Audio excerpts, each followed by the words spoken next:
Comme nous l'avions dit tout à l'heure, il y a cette disposition sur le podium qui va servir à accueillir la signature du protocole d'accord de la Task Force interinstitutionnelle anticorruption avec les institutions telles que l'UNCC, représentée par son directeur général, Maître Hans Joseph. Nous allons également accueillir l'inspecteur général de classe exceptionnelle, directrice générale de l'inspection générale des finances, Madame Gauthier Varnel-Morancy. Nous allons aussi accueillir le représentant de l'unité centrale de renseignement financier et nous allons aussi accueillir le coordonnateur AI de la Commission nationale des marchés publics et également le chef de cabinet du directeur général de la police nationale qui va représenter le BAF, le Bureau des affaires financières et économiques de la police nationale d'Haïti. Mais avant de passer à la signature de ce protocole d'accord, nous invitons l'inspecteur général de classe exceptionnelle, la directrice générale de l'inspection générale des finances, Madame Gauthier Varnel-Morancy, pour la mise en contexte de ce protocole d'accord. Madame Gauthier Varnel-Morancy. Son Excellence, Monsieur le Président du Conseil présidentiel de transition, Monsieur le Premier ministre, Mesdames, Messieurs les ministres, Madame, Messieurs les secrétaires généraux, Monsieur le Président de la Cour des comptes et du contentieux administratif, Mesdames, Messieurs les membres du Conseil supérieur du pouvoir judiciaire, Monsieur le recteur de l'Université d'État d'Haïti, Monsieur le gouverneur de la Banque de la République d'Haïti, Monsieur le commandant en chef des forces armées d'Haïti, Monsieur le représentant du directeur général de la police nationale d'Haïti, Mesdames, Messieurs les directeurs généraux, Madame la représentante spéciale du secrétaire général des Nations Unies, Monsieur le représentant spécial du secrétaire général de l'Organisation des États américains, Mesdames, Messieurs les ambassadeurs accrédités en Haïti, honorables magistrats des différents cours et tribunaux de la République, Monsieur le bâtonnier de l'Ordre des avocats de Port-au-Prince, Madame la présidente du gouvernement jeunesse, distingués représentants des organismes de la société civile, chers représentants du secteur privé des affaires, Mesdames, Messieurs les représentants de la presse écrite, parlée et télévisée, Mesdames, Messieurs et Messieurs les responsables de l'UNCC, de la CNMP, de l'UCREF, de la PNH et chers partenaires de l'IGF au sein de la Task Force interinstitutionnelle anticorruption, Mesdames, Messieurs. Depuis plusieurs années, nos institutions de contrôle, bien qu'engagées individuellement dans leurs missions respectives, ont fait face à des défis communs. Des systèmes souvent fragmentés, une coordination insuffisante et des ressources limitées pour relever efficacement les défis d'un fléau qui mine notre économie et compromet le développement durable. Si les appellations pour le nommer varient, fraude, corruption, non-transparence, ou encore si les institutions en œuvre pour le contrer sont multiples, il reste indéniable que ses conséquences et donc le sort ultime qu'il cause à la population reste immuable. Il lui vole son présent, qu'il rend misérable et il lui vole son avenir, mieux un avenir de qualité. Ainsi, la majorité des institutions de contrôle se trouvent souvent dans la situation inconfortable de procéder respectivement à une introspection et pire encore d'être questionnées sur leur niveau de performance. Ceci tenant compte des responsabilités qui leur sont confiées, des résultats concrets atteints, des attentes légitimes placées en elles par les citoyens face à l'ampleur des cas de dérive, de décisions contraires à l'éthique ou d'actes frauduleux, flagrants ou présumés posés dans le cadre de la gestion de la chose publique. Combien de fois, en effet, n'avons-nous entendu cette question? Pour que toute institution contrôle ça dans le pays et puis pour bagailler dans l'État ça. Nous venons, il y a un moment, d'écouter le plaidoyer de la présidente, justement, du gouvernement jeunesse en ce sens.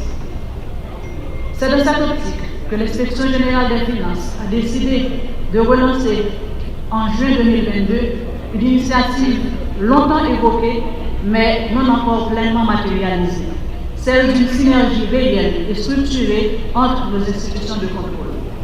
En effet, comme moment notable, dès la mise en place de l'Inspection générale des finances en 2028, nous avions pris notre bâton de pèlerin pour rencontrer, à partir de février 2029, l'ensemble des institutions de contrôle, y compris la Cour supérieure des comptes et du contentieux administratif, afin de porter un plaidoyer en faveur de la mise en place d'espaces communs, de discussions, de rencontres entre les organes, les structures et les mécanismes de contrôle. Cette tendance s'est poursuivie en 2018, à l'occasion du colloque marquant les 10 ans de fonctionnement de l'Inspection générale des finances, lancé sous le thème « La synergie des institutions de contrôle, un facteur incontournable dans l'amélioration de la gestion publique », ce qui avait jeté les bases de cette réflexion collective et posé les premiers jalons de ce que nous concrétisons aujourd'hui. Ne disons pas justement, si on veut aller vite, on peut aller seul, mais si on veut aller loin, on doit partir accompagné. Fort heureusement, cette relance initiée entre juin et juillet 2022 et l'idée qui la sous-tend ont trouvé écho au cœur de l'ULCC, de la CNMP, de l'UPREF, de la PNH, notamment à travers le Bureau des affaires financières et économiques, qui ont décidé sans hésitation d'emboîter le pas.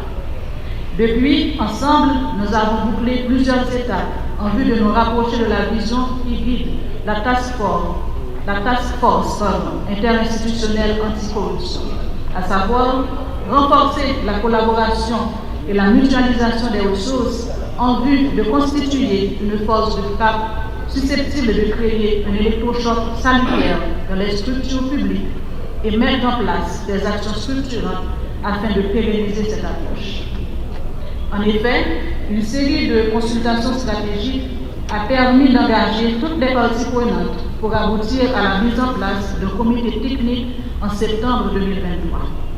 Ce comité, composé de représentants des institutions de contrôle signataires, a travaillé avec acharnement pour parvenir à la version finale, en août 2024, du protocole d'accord que nous signerons aujourd'hui, à cette date hautement symbolique du 9 décembre, Journée internationale de lutte contre la corruption. Mesdames et messieurs, la Task Force interinstitutionnelle anticorruption représente un véritable tournant. Elle symbolise une volonté collective de dépasser le fonctionnement en silo. Au-delà d'une initiative technique ou administrative, ce projet incarne la vision d'une action concertée, où des institutions de contrôle s'engagent à agir ensemble pour renforcer la prévention, la détection et la répression des pratiques de corruption, tout en assurant une utilisation optimale des ressources et des compétences pour garantir la transparence, l'intégrité et l'efficience dans la gestion des ressources publiques. La Task Force interinstitutionnelle anticorruption tient en perspective plusieurs projets d'envergure. Certains sont de nature à faciliter la collaboration et la coordination interinstitutionnelle, telles des formations communes, des échanges d'informations, le partage et l'harmonisation du calendrier d'intervention. La plupart visent la collaboration, la transparence et la responsabilité dans la gestion des affaires publiques. Des séminaires, des ateliers de formation et de sensibilisation sur le contrôle sur l'administration publique haïtienne. Et enfin, d'autres, apportés plus structurants, visent l'harmonisation des actions communes et le renforcement de l'impact et de la lisibilité des actions de contrôle et de lutte anticorruption. Telle, par exemple, l'élaboration à venir de la cartographie des risques de l'administration publique haïtienne, par institution, par champ d'action et par processus. La conduite d'intervention animée à un plan national de contrôle, ce qui permettra de pouvoir réaliser des rapports de contrôle périodiques de l'administration publique. Aussi, est-il important pour nous de préciser à cette phase que si les 5 institutions signataires du dit protocole en sont les premières, elles ne seront pas les seules. En effet, la démarche d'intégration se poursuivra afin d'accueillir d'autres institutions ou structures actives dans la chaîne de lutte contre la corruption. Mesdames et messieurs, avant de terminer, je tiens à souligner que si j'ai pris la parole aujourd'hui, je considère que ce n'est pas tant à titre de directeur général de l'inspection générale des finances et inspecteur général du classe exceptionnelle du corps des inspecteurs des finances, mais surtout en tant que porte-parole de l'ensemble des 5 partenaires que constituent l'IGF, l'ULCC, la CNMP, l'UCREF et la PNH à travers le BAF, qui vont ensemble franchir cette étape historique dans le fonctionnement des institutions de contrôle de notre pays. Mes chers partenaires, j'ai pris la parole en ce moment unique avec un immense honneur et un sentiment de reconnaissance. En effet, mesdames et messieurs, même si les responsables des 4 autres institutions partenaires ici présentes ont jugé non équitable de laisser la place à l'IGF pour contextualiser ce moment hautement important, ceci en référence à son rôle d'initiatrice de démarche nous amenant à ce moment précis et de coordinatrice des activités du comité technique, je tiens à préciser pour chaque membre de cette auguste assemblée que, se référant à leur enthousiasme dès la première sollicitation, leur constant engagement et leur foi dans les grands projets entrevus et le potentiel de cette task force interinstitutionnelle anticorruption, chacun d'entre eux aurait pu se tenir au même titre que moi derrière ce leader. DG Joseph, Monsieur le coordonnateur, Monsieur Claude Albert, Monsieur le directeur général, Monsieur Gissable, vous qui représentez le DG de la police nationale, à son nom, je peux vous dire qu'en mon nom, qu'en celui de l'IGF,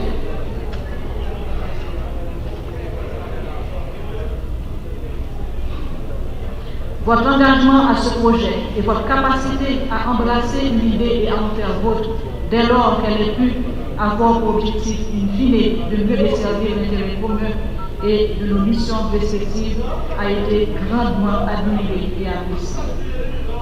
Mais aussi, permettez-moi de souligner le bel exemple de la continuité institutionnelle au nom de nos cinq, en saluant l'engagement et le support des collaborateurs des premiers instants, tels M.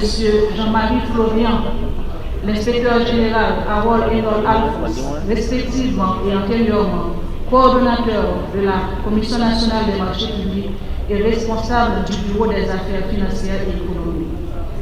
Nous saluons également les 2 plus fervents défenseurs de cette synergie, l'ex-directeur général de l'IGF et ex-ministre de l'économie et des finances, M.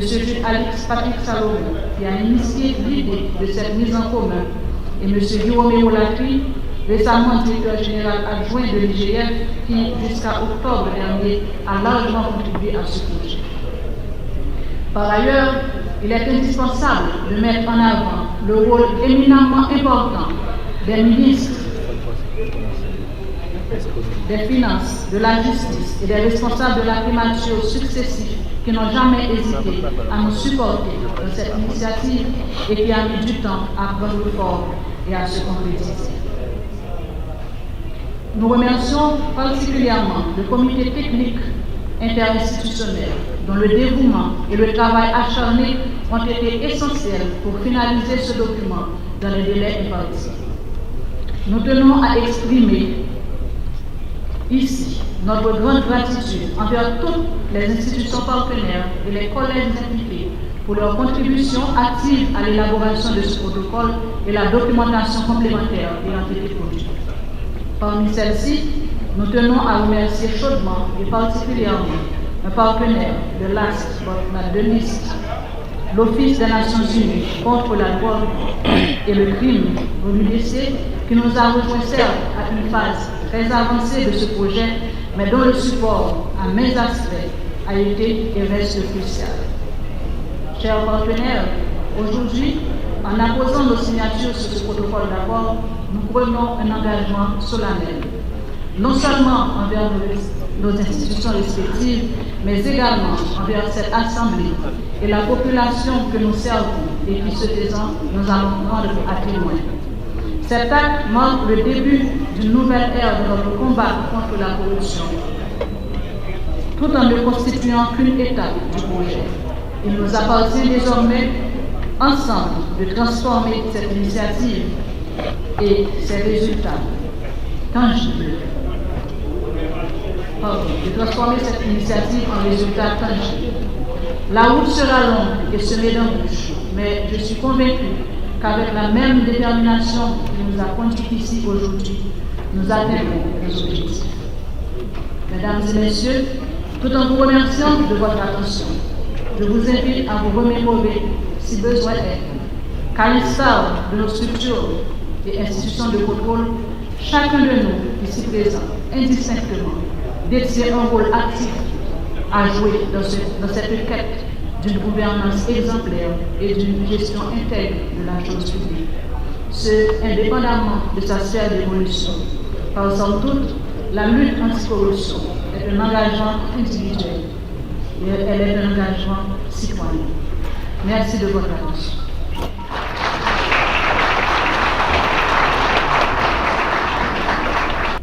Mesdames et messieurs, nous allons maintenant procéder à la signature du protocole d'accord de la Task Force interinstitutionnelle anticorruption entre l'UNCC, l'IGF, l'UCREF, la CNMP et le BAF. Nous allons procéder à tour de rôle à la signature de ce document historique entre les institutions de contrôle en Haïti. Monsieur le directeur général de l'UNCC, Maître Hans Joseph, va commencer avec la signature de ce protocole pour nous.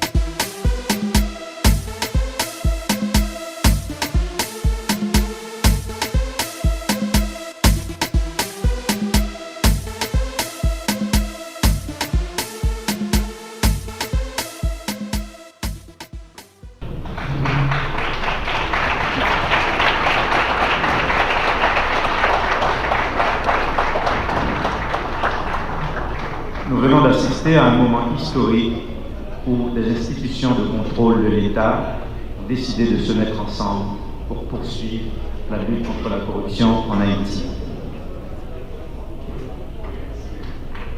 Encore une fois, je vous demande d'applaudir cette grande initiative.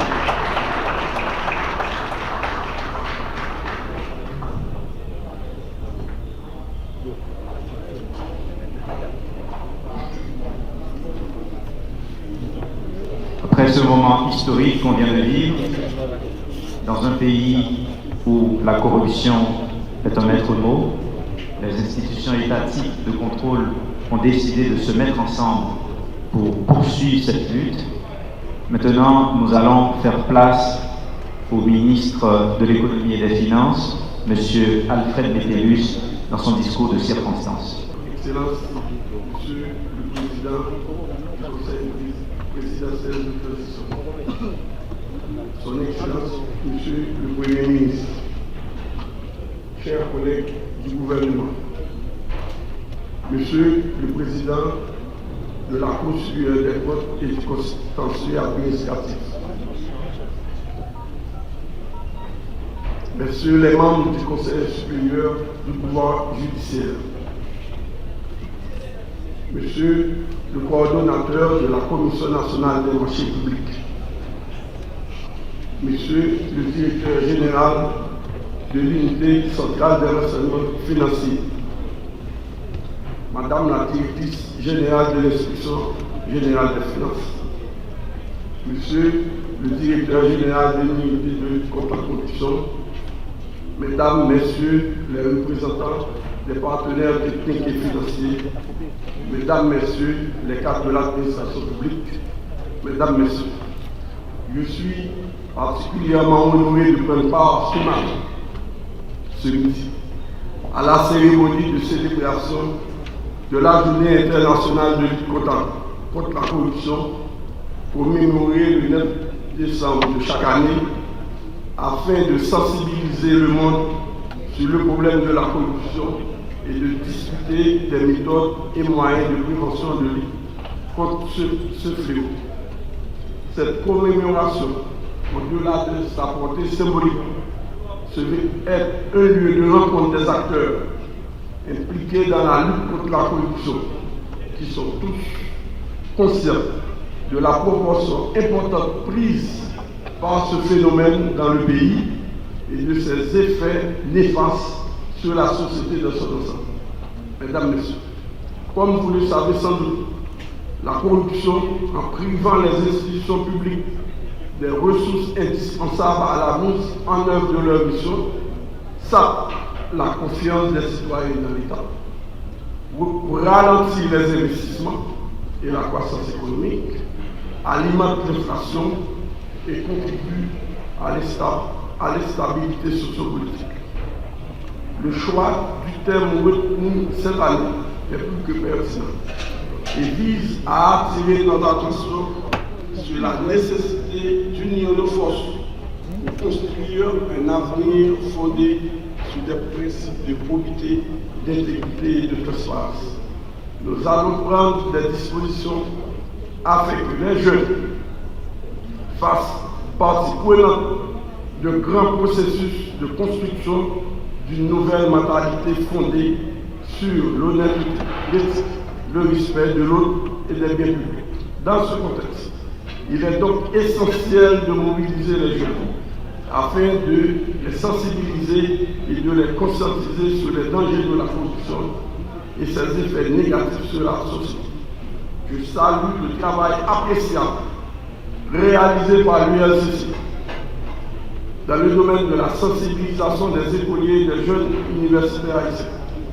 J'encourage l'ULCC à préserver de cette voie et à étendre ce travail d'éducation et de sensibilisation à un plus large éventail de jeunes, plus particulièrement ceux vivant dans nos villes de prophétie. Dans cette optique, j'exhorte donc tous les jeunes du pays, où que vous soyez, à être ouverts aux appels de l'ULCC, à être des catalyseurs du changement profond que nous voulons dans ce domaine et à avoir comme boussole des valeurs communes d'intégrité, d'honnêteté, de transparence dans toutes les activités que vous êtes appelés à entreprendre.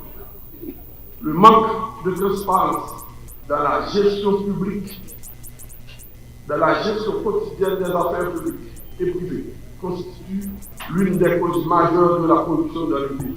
Sur ce point, le gouvernement auquel j'appartiens s'engage à poursuivre les efforts de transparence et de bonne gouvernance initiés ces dernières années, portant notamment sur la mise à la disposition du public des informations sur le budget de l'État et des organismes autonomes, la publication de la liste des bénéficiaires effectifs des contrats publics et j'en passe.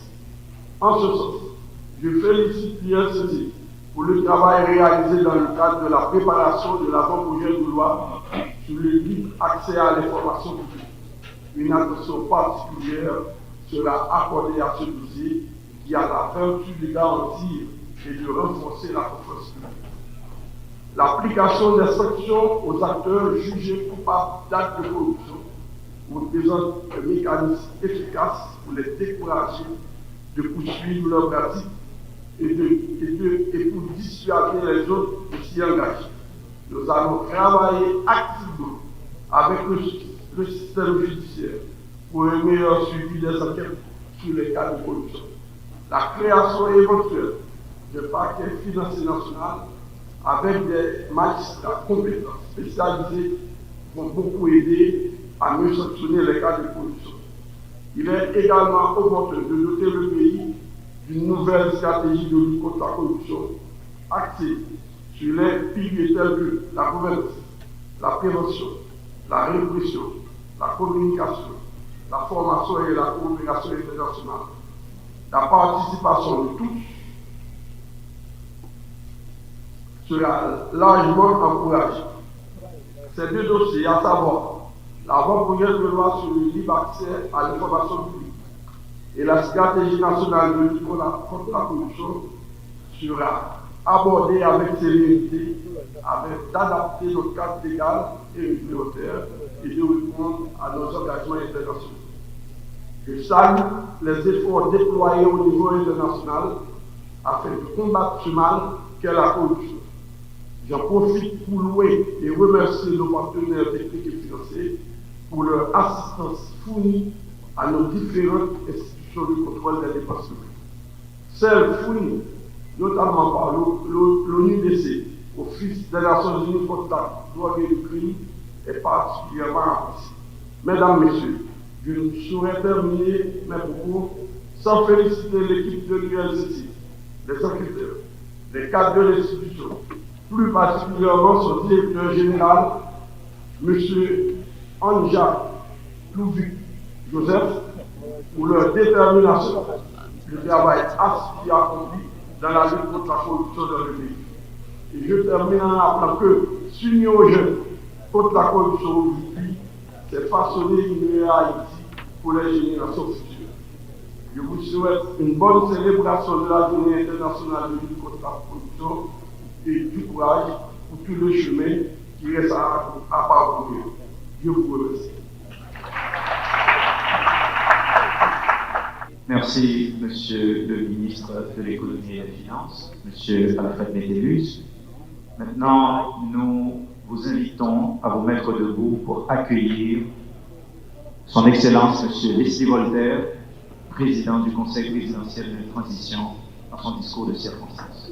Mesdames et Messieurs, sous vos applaudissements.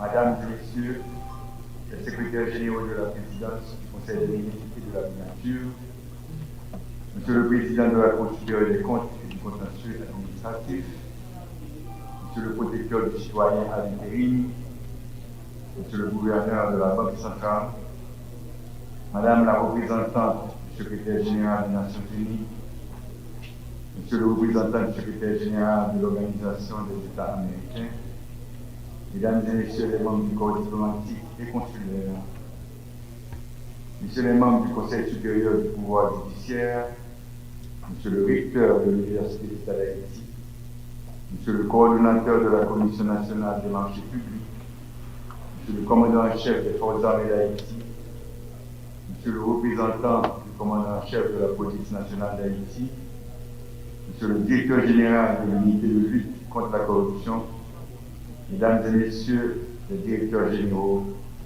honorables magistrats des différents tribunaux et cours de la République, Monsieur le bâtonnier de l'ordre des avocats de Port-au-Prince, distingués représentants des organisations de la société civile, chers jeunes présents dans la salle, Mesdames et Messieurs les cadres et enquêteurs de l'unité de lutte contre la corruption, Mesdames et Messieurs de la presse, chers invités, Mesdames et Messieurs, en vos rangs, grades, titres et qualités, chers compatriotes, je voudrais remercier d'abord la représentante du secrétaire général des Nations Unies, Mme Salvador, pour ses propos émotionnels vis-à-vis de la tragédie de Jésus. Je veux ensuite féliciter les 5 organismes de l'État qui viennent de signer ce protocole d'accord, qui est un protocole historique. Et merci à Mme Sophie de nous montrer que la relève est là et qui nous donne beaucoup d'espoir. Merci. Chaque année, sous l'égide des Nations Unies, la communauté internationale célèbre la Journée internationale de lutte contre la corruption, rappelant ainsi l'importance capitale de la Convention des Nations Unies contre la corruption. Cette journée a pour vocation de sensibiliser tous les États, riches ou pauvres, aux effets dévastateurs de ce fléau mondial. En ce 9 décembre 2024, nous célébrons cette journée sous le thème « S'unir avec la jeunesse contre la corruption, façonner l'intégrité de l'élu ». Un thème qui incarne pleinement les valeurs que le Conseil présidentiel de transition et le gouvernement s'efforcent de promouvoir. La lutte contre la corruption ne se limite pas seulement à l'adoption de lois et de réformes institutionnelles, elle nécessite également un engagement collectif et résolu. Il s'agit de restaurer la dignité de nos institutions et de bâtir un avenir plus juste et équitable pour notre jeunesse. C'est cette vision d'une Haïti rétablie dans ses principes d'intégrité et de transparence que je vous appelle aujourd'hui, en cette occasion symbolique, à partager et à porter ensemble avec détermination et unité pour l'avenir de notre nation. Nous le savons bien, la corruption ne se contente pas seulement de fragiliser les bases de notre société, elle en érode les fondements mêmes, sapant ainsi la légitimité de l'État et détruisant la confiance des citoyens envers leurs dirigeants. Elle instaure un climat de défiance généralisé qui affaiblit le contrat social, ouvrant la voie à l'arbitraire et à l'injustice. Sur le plan économique, la corruption freine notre croissance en dissuadant les investisseurs étrangers et en exposant nos entrepreneurs locaux à une concurrence déloyale et perverse qui étouffe l'initiative locale. En plus de cela, son impact va bien au-delà de l'économie.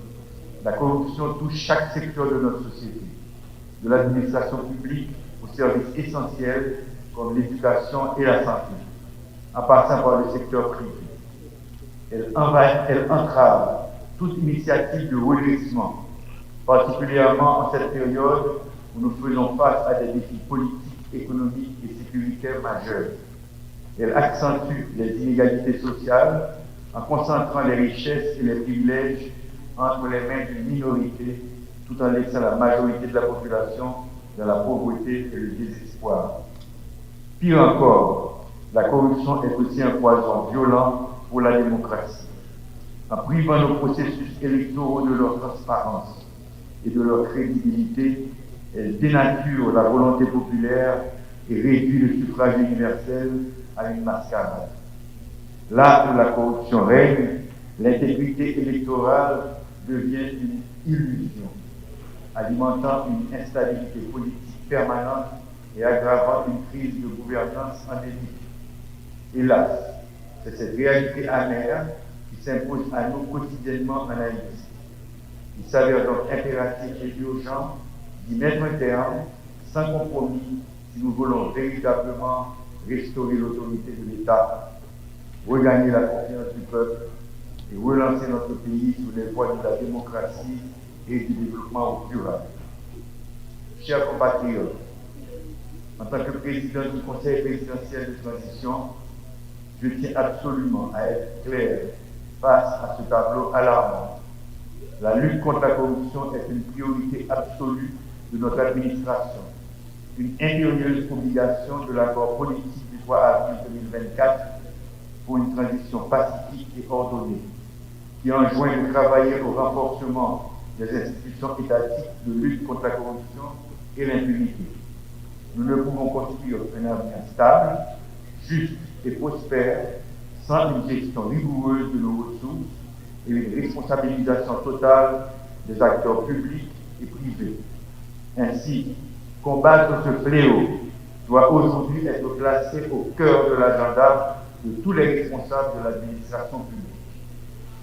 Je vous rappelle qu'en tant qu'agent public, vous avez la responsabilité de montrer exemple. Il est illusoire de prétendre combattre un mal que l'on tolère de ses propres pratiques. Votre intégrité constitue le fondement sur lequel repose la confiance de nos concitoyens et la crédibilité de nos institutions. En rejetant fermement la corruption, vous contribuez à restaurer l'équité, à renforcer la transparence et à ouvrir la voie à un avenir plus juste et plus prospère pour tous. Toutefois, cette lutte ne peut se limiter à l'élite dirigeante ni aux institutions publiques. Elle doit impliquer chaque citoyenne, chaque citoyen dans un engagement ferme envers l'intégrité, la transparence et surtout la justice. Ensemble, nous devons nous révolter et agir contre la corruption, car elle ne prospère que là où règne le silence, l'indifférence et la complicité. Il est de notre devoir, en tant que citoyens responsables, de dénoncer les actes de malversation, d'exiger des comptes et de promouvoir une culture d'intégrité à tous les niveaux de la société. La réussite de cette transition dépend en grande partie de notre capacité collective à éradiquer ce fléau qui fragilise l'État, divise notre société en menaçant de compromettre notre avenir commun. Chers concitoyens, nous ne pouvons plus tolérer ni reproduire des pratiques destructrices qui nous ont conduit à la situation actuelle. Nous devons nous engager dans une mobilisation collective et inébranlable pour instaurer une gouvernance qui place l'intérêt général au-dessus des privilèges personnels. C'est ensemble, dans ce même engagement, que nous parviendrons à restaurer la confiance, à garantir l'équité et à ouvrir la voie à un avenir où chacun pourra aspirer à la prospérité, à la paix, à la sécurité et à la dignité. Messieurs et dames, frères Maxime, je dis à nous tout à fait conséquences phénomène de corruption qui a taillé dans tout la coin de l'administration publique. Nous ne pouvons pas réchita à plaindre seulement. Nous devons lever camper, montrer nous indignés et prendre action pour chercher solution contre malaise qui a détruit le pays. Parce que si nous ne faisons pas rien, c'est nous tous qui avons payé le prix. Les conséquences sur le pire toujours pour petites nous et petites nous demain. Nous tous conseillons, nous avons besoin de participation au gouvernement, secteur privé, médias, à toute organisation de société civile, main en main avec la population pour corruption cabane dans le pays. Nous chacun avons un rôle pour nous jouer dans la bataille contre la corruption. Le pays a besoin de solidarité, détermination, avec engagement de tout le monde pour changer de direction. En nous mettant les mains ensemble pour nous frapper la corruption. C'est seule de façon ça nous avons rebâti un pays qui chita sur justice, intégrité et côté intérêt peuple là a toujours passé avant. C'est seul jeune nous qui a bâti le pays nous voulons a été nous tous nous rêver. Mesdames et messieurs, l'État haïtien a pris une décision historique majeure en créant l'unité de lutte contre la corruption ULCC, dont la mission première est de combattre la corruption et ses diverses manifestations au sein de l'administration publique. 20 ans plus tard, des progrès considérables ont été réalisés dans cette lutte. Aujourd'hui, les agents de l'État sont pleinement conscients de leur devoir de reddition de comptes. Je tiens à saluer tout particulièrement les efforts courageux de l'ULCC qui, forte de ces 2 décennies d'existence, a mené une bataille acharnée contre la corruption dans nos administrations.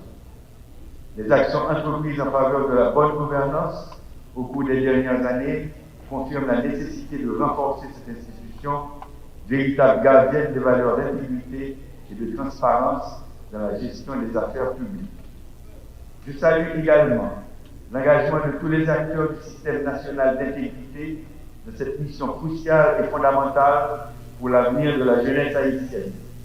À un moment où les ambitions politiques de certains et les crises socio-économiques tendent à brouiller nos priorités, il est essentiel de rappeler que l'objectif de cette lutte demeure le bien-être collectif. Dans cette perspective, le Conseil présidentiel de transition s'engage à prendre des mesures concrètes pour renforcer nos institutions de contrôle et de surveillance. Nous apportons un soutien total aux organes tels que l'unité de lutte contre la corruption, la Cour supérieure des comptes et du contentieux administratif, ainsi qu'à toutes les autres institutions engagées dans la répression des actes de corruption. Aussi est-il important de souligner en parfaite adéquation avec le thème de cette célébration que la jeunesse haïtienne a également un rôle capital à jouer dans ce combat. Cette jeunesse dynamique, créative et engagée doit être en première ligne de la lutte contre la corruption. Elle doit s'approprier et promouvoir les valeurs de transparence et d'intégrité dans tous les domaines de la vie publique et privée. Et on ne peut oublier toutes ces manifestations de ces jeunes sous le slogan Côte-Corps Petro-Caribéen. Je m'adresse donc directement à vous aujourd'hui, jeunes haïtiennes et haïtiens. Vous êtes les architectes de l'avenir de ce pays. Vous devez rejeter la corruption sous toutes ses formes. Il est de votre responsabilité d'exiger que ceux qui détiennent le pouvoir rendent compte de leurs actions. Votre mission est d'agir avec intégrité, de dénoncer la corruption dès que vous en êtes témoin et de comprendre qu'en volant l'État, on vole les opportunités des générations futures. C'est votre avenir que la corruption est en train de dérober. Alors agissez, engagez-vous dans la construction de cette Haïti nouvelle, car c'est par vous que passera le changement durable que nous appelons tous de nos vies. En tant que président du Conseil présidentiel de transition, je place la jeunesse au centre de notre stratégie nationale de lutte contre la corruption. Nous en avons pleinement conscience et c'est ce sur quoi nous nous concentrons. Investir dans l'éducation civique de nos jeunes, les former pour qu'ils deviennent des citoyens responsables, pleinement conscients de leurs droits et devoirs et engagés dans la construction d'un véritable État de droit.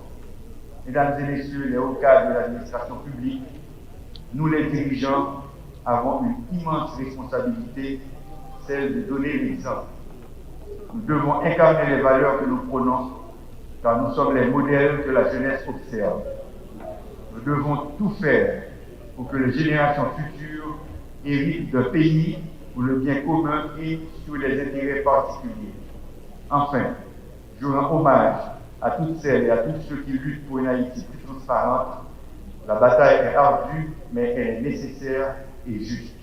Que Dieu bénisse la jeunesse haïtienne, qu'il nous donne la force de poursuivre ce noble combat pour le bien-être de notre chère patrie.